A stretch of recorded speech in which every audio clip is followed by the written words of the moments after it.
retour de la question. Caroline Lachowski. Bienvenue à tous ceux qui nous rejoignent avec nos invités, Bruno Jarosson, auteur du Temps des magiciens, et l'illusionniste Mathieu Sinclair, autour de la question « La technique est-elle magique ?» Mathieu Sinclair, l'illusionniste que vous êtes et à qui on dit effectivement il n'y a pas tellement de différence entre virtuel et réel, à nous-mêmes de faire le tri, on est peut-être un peu dans un monde d'illusions. Vous connaissez bien les techniques d'illusion, de persuasion, de perception et de représentation, vous les enseignez même à HEC. Oui. Je pense, sans tenir de propos passéistes ou alarmistes, que si ces technologies peuvent être magiques, elles ont un coût que nous n'avons pas encore évalué, notamment les grandes organisations, qui est le coût de l'attention. En gros, depuis quelques mois seulement, l'émergence des technologies mobiles, notamment, ont changé ça. Notre attention devient une monnaie d'échange.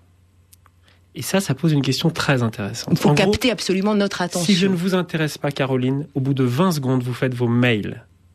Je vais zapper, je vais passer à autre chose. J'ai trop de choses à faire. Exactement. On n'a pas le temps. On se retrouve dans des situations, nous, sur scène en tant qu'artistes, où nous avons des spectateurs qui recherchent sur YouTube directement, en live, en temps réel, l'explication rationnelle de l'effet magique qu'on est en train de leur produire. Pendant que vous vous représentez. C'est très fréquent. Mais si vous parlez à des professionnels de la formation, à des conférenciers, ils le vivent au quotidien. Jamais les formateurs n'ont été aussi challengés aujourd'hui depuis l'émergence de Wikipédia. C'est-à-dire que vous êtes qui, vous, pour me dire ça ? Quelle est votre légitimité ? Ça va forcément poser la question de la manière dont on s'écoute les uns les autres. Et ça, c'est très très lié au thème du réenchantement du monde dont on va parler par rapport à ces technologies. C'est-à-dire que on peut vraiment souffler le chaud et le froid. Comment nous nous écoutons, comment je vous regarde, comment je vous entends.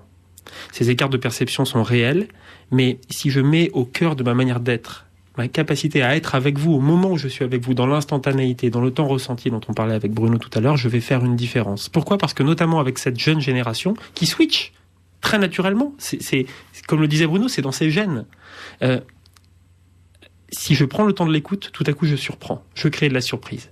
On n'a plus l'habitude de prendre le temps de se regarder, de s'écouter. Ça, c'est très intéressant. Mais qu'est-ce qu'il faudra ? Il faudrait en fait se servir de techniques peut-être d'illusion, de persuasion, ou bien soi-même avoir une forme de discipline intérieure qui dit « moi, je prends le temps d'écouter ça et je lâche tout le reste ». Comment faire pour attirer l'attention, puisque finalement, c'est l'attention qui est en jeu aussi aujourd'hui pour Bruno Jarosson.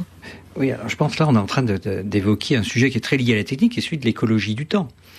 C'est-à-dire qu'effectivement, à quoi je consacre mon temps ? Alors il faut quand même, moi j'ai une idée là-dessus, c'est la question de la générosité, ce que Mathieu appelle l'écoute, c'est-à-dire être présent au présent. Ne pas oublier que le temps c'est le présent, et le présent c'est un cadeau, c'est-à-dire c'est un présent.